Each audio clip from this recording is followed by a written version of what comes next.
Continuando a nossa leitura, no versículo 2 ao 4, eu vejo aqui o segundo ensinamento que Jesus nos passa. Além do ensinamento da missão, o que Jesus nos ensina no tanque de Betesda, é o ensinamento sobre a crença que havia naquele lugar. Versículo 2 ao 4, agora sim vamos ler o versículo 2. Há em Jerusalém, perto da porta das ovelhas, um tanque que em aramaico é chamado Betesda, tendo 5 entradas em volta. Havia um tanque ali, e nós vamos ver aqui que a crença das pessoas estava naquele tanque. Eles estavam naquele tanque, esperando a cura acontecer aonde? Naquele tanque. Gente, a fé do povo é um negócio impressionante. O povo tem coragem de andar de joelho, tem coragem de dar dinheiro achando que vai comprar a bênção de Deus, tem coragem de pagar promessa, tem coragem de fazer sacrifício, tem coragem de batizar achando que vai ser salvo. Não, o batismo é confirmando que eu creio em Jesus. A crença desse povo aqui estava no lugar. Às vezes eu estou aqui na rua, estou aqui na frente da igreja e passa pessoas, né, no nosso prédio, e aí não estou criticando a fé de ninguém, mas olhando para o que o próprio texto mostra. Aí tem pessoas que passam na frente aqui do prédio da igreja, bem, isso aqui é parede, não é cimento, é tijolo, e as pessoas passam aqui e fazem o sinal da cruz. Aí eu fico olhando assim para elas, o que tem aqui, meu Deus? O que tem de diferente, de especial? A fé do povo, a crença. Às vezes a crença está num homem. Ela acha que se ela ir lá naquela pessoa, lá na outra cidade, tem que ser naquele lugar. Jesus ensina aqui que a crença daquele povo estava naquele tanque. É importante a gente ler isso, que a gente lê o texto achando que a Bíblia está dizendo que havia cura ali. Não, essa era a crença do povo. Betesda significava o quê? Significa misericórdia. Só que ali virou um lugar de competição. O nome, a palavra Betesda significa misericórdia. Era o tanque, deveria ser da misericórdia, né, de Betesda, mas virou o tanque de competição. Por quê? Versículo 3 diz assim: ali costumava ficar grande número de pessoas doentes e inválidas, cegos e mancos e paralíticos. Eles esperavam um movimento nas águas. Eles acreditavam que naquele tanque ali em Betesda, quando a água se movimentava, viria uma cura. Impressionante, impressionante como as pessoas colocam a fé em homens, em objetos, em cidades santas, e não colocam no Senhor, Criador de todo o universo. Não é impressionante isso? Como que eu creio em coisas criadas e não creio no Criador? Só a Ele é adoração, só Ele é digno. Aí o versículo 4, olha comigo, nós já estamos lendo e meditando. De vez em quando descia um anjo do Senhor e agitava as águas. Espera aí, Leo, a Bíblia está dizendo que descia. Isso aqui era a crença deles. Jesus estava naquele lugar. De vez em quando, na crença deles, descia um anjo do Senhor e agitava as águas. O primeiro que entrasse no tanque, depois de agitadas as águas, era curado de qualquer doença que tivesse. Na crença deles, era o anjo que descia para agitar a água. E agora, olha que interessante que eu vejo aqui no versículo 4 que nós meditamos. O primeiro que entrasse naquele lugar seria curado. Era tipo as Olimpíadas da fé, né?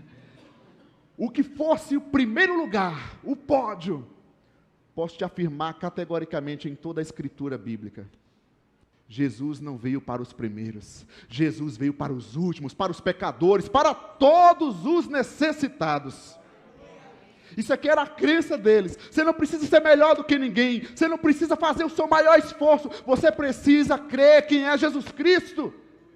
Você não precisa achar que você não tem dignidade, que você não tem direito. Jesus morreu por você, Ele pagou por você. Todos nós estamos aqui porque Jesus é o Senhor. Ele morreu e Ele ressuscitou por nós, gente.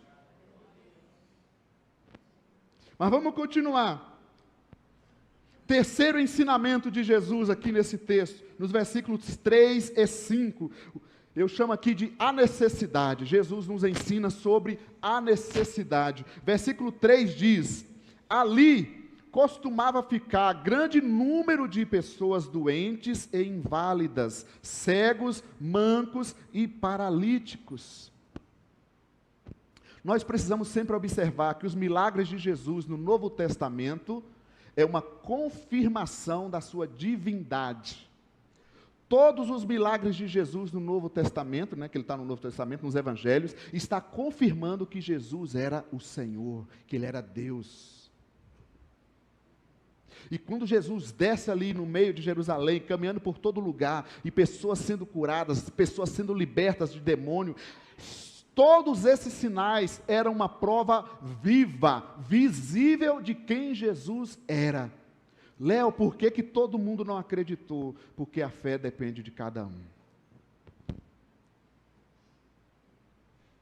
Mas os sinais eram prova viva de quem Jesus era. E é engraçado, eu falei domingo passado sobre isso, que o anticristo vem fazer o quê? O anticristo, ele vem fazer a mesma coisa, usar milagres, que é um sinal também do anticristo, para enganar pessoas. Jesus veio para salvar, o anticristo quer destruir, quer enganar.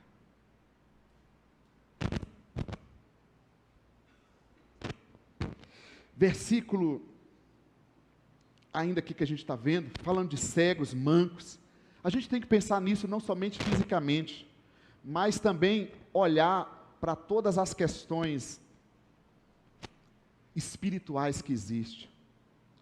Existem muitas pessoas religiosas, mas estão cegas espiritualmente. 2 Coríntios 4,4 diz que o Deus deste século, deste mundo, cegou o entendimento das pessoas. As pessoas leem a Bíblia, mas elas não entendem. Por quê? Porque elas estão cegas espiritualmente. Ao nosso redor a gente caminha, tem pessoas mancas espiritualmente. Por quê? Porque elas são religiosas, mas elas não vivem a vida plena que Jesus tem para ela. Ela pode estar na igreja batista, qualquer igreja, mas se ela não estiver em Jesus, ela não será curada verdadeiramente. E aqui está mostrando a necessidade, Jesus nos ensinando sobre as necessidades que existem nas pessoas. Versículo 5 diz que um dos que estavam ali era paralítico, fazia 38 anos. Você pensa isso, gente? Pessoas presas, paralisadas há tantos anos. A gente fazendo os estudos de batismo, e a gente conversa sempre, fala, mas por que eu só enxerguei isso agora? Por que eu não enxerguei depois? Eu já vi pessoas com 70, 80, pessoas mais novas crendo em Jesus, e a gente não sabe dizer por que cada um acreditou, creu em Jesus neste momento. Mas há pessoas que estão paralisadas há muitos e muitos anos.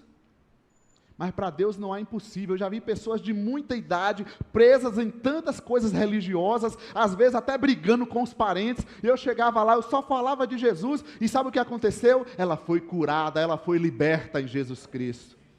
Porque Jesus liberta também da doença religiosa, tira toda a escravidão das pessoas, amém, gente?